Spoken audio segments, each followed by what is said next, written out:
Oi pessoal, sejam muito bem-vindos. Hoje nós vamos falar sobre um tipo de prisão que não tem grades, mas sufoca a alma. Uma prisão que não está fora, mas dentro. Vamos falar sobre a mágoa, essa dor silenciosa que se disfarça de autoproteção, só que na verdade é uma forma de autoaprisionamento. Quantas vezes você já disse, eu perdoei, mas não esqueci? Essa frase parece madura, mas na verdade ela revela uma alma ainda acorrentada. A pessoa acredita que perdoou, mas se o nome de quem a feriu é citado, o corpo reage, o peito fecha, o coração acelera, a mente revive a cena. Isso não é lembrança, é a ferida aberta. A mágoa é como um espinho emocional que o tempo não consegue empurrar para fora, porque a mente o segura. E o que mais dói é que enquanto o outro segue a vida, nós permanecemos presos, repetindo a dor dentro de um loop emocional invisível. A mágoa é uma cela sem trancas. A porta está aberta, mas a pessoa não sai, porque acredita que guardar a dor é uma forma de justiça. Só que a justiça que nasce da mágoa é na verdade vingança emocional. Mágoa é dor reprimida que virou identidade. É quando a ferida se torna personagem e a pessoa começa a se definir por aquilo que viveu. Eu sou assim por causa do que me fizeram. Perceba, esse tipo de pensamento não é autoconhecimento, é autoprisão. Toda mágoa é uma conversa que nunca aconteceu, um pedido de desculpas que não veio, um reconhecimento que não aconteceu. Você tinha razão que nunca foi dito. E aí vem o ressentimento, o eco da dor. Ressentir é sentir de novo, de novo e de novo. E o cérebro não sabe o que é o passado. Ele reage como se o ferimento fosse atual. É por isso que as pessoas magoadas sempre estão cansadas. Elas não estão cansadas da vida, estão cansadas de reviver o mesmo episódio todos os dias. A neurociência explica. Quando revivemos uma ofensa, a amígdala cerebral é ativada, disparando o sistema de defesa. O corpo libera cortisol, o hormônio do estresse, os batimentos aceleram, a respiração encurta, a musculatura se tensiona. Nesse momento, a parte racional do cérebro, o córtex pré-frontal, se desconecta. Ou seja, quando você revive uma mágoa, você literalmente perde o controle racional sobre si mesmo. Por isso, o corpo fala quando a alma cala. Pessoas que guardam ressentimentos por anos costumam apresentar dores musculares, gastrite, insônia, queda de imunidade. Não é coincidência, é neuroquímica. A mágoa é uma emoção que o cérebro tenta reprimir, mas o corpo continua manifestando. Agora pense, se o perdão fosse apenas espiritual, ele não alteraria o corpo. Mas estudos mostram que quando alguém decide perdoar de verdade, o cérebro muda. Há aumento na produção de serotonina, de dopamina, neurotransmissores ligados ao bem-estar e à sensação de paz. Ou seja, o perdão não é só espiritual, é fisiológico. Perdoar é um ato bioquímico de cura. Mas por que é tão difícil perdoar? Porque o ego sente que se soltar perde o poder. A mágoa alimenta o ego ferido com a narrativa de eu tenho razão.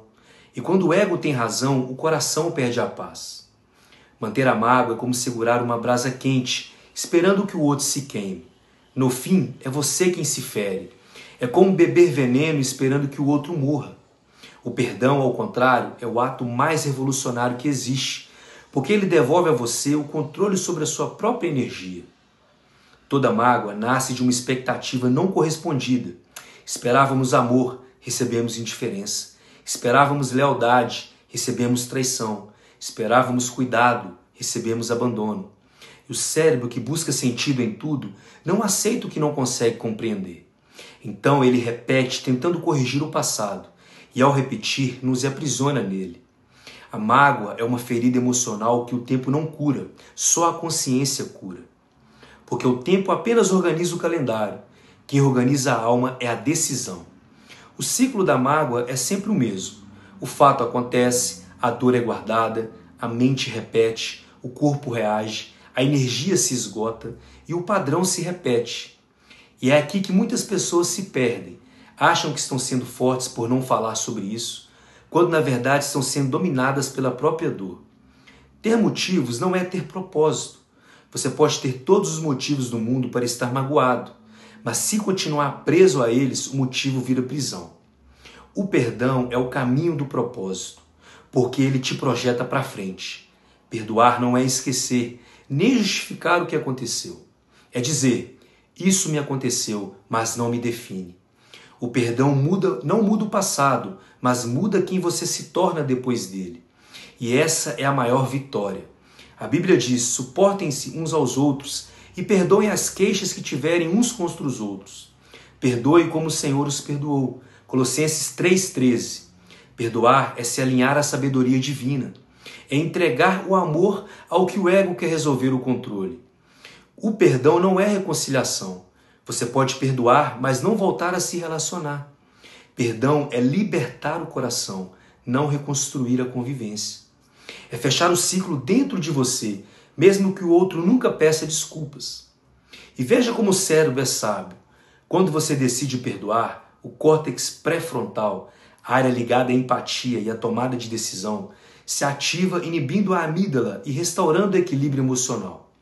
Perdoar é ensinar o cérebro a respirar de novo. E aqui vem um ponto que pouca gente percebe. A mágoa também pesa no bolso. Pessoas magoadas tendem a viver em modo de sobrevivência. E quem vive se defendendo não cria, apenas repete. O ressentimento fecha o fluxo da vida, inclusive o financeiro. O perdão reabre o fluxo da abundância. Quando há paz interior, há expansão exterior. Antes de perdoar o outro, precisamos perdoar a nós mesmos. Perdoar por termos confiado em quem não soube cuidar, por termos esperado o que o outro não podia dar. A autocompaixão é o alicerce do perdão verdadeiro. Sem ela, o perdão é só racional. Com ela, ele é libertador. Um exemplo poderoso disso é a história de José, filho de Jacó, traído pelos seus próprios irmãos, jogado em um poço, vendido como escravo. Anos depois, ele se tornou governador do Egito, e quem apareceu diante dele foram exatamente os que o feriram.